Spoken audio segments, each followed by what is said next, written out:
अस्सलामुअलैकुम बच्चों, उम्मीद करता हूँ आप लोग खैर खैरियत से होंगे और हंसते मुस्कुराते होंगे।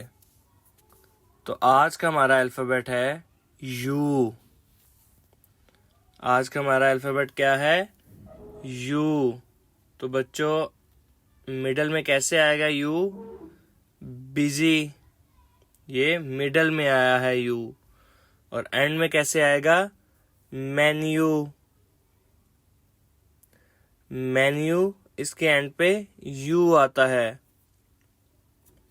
तो बच्चों अब देखते हैं ऐसे वर्ड जिसके स्टार्ट में यू आता है।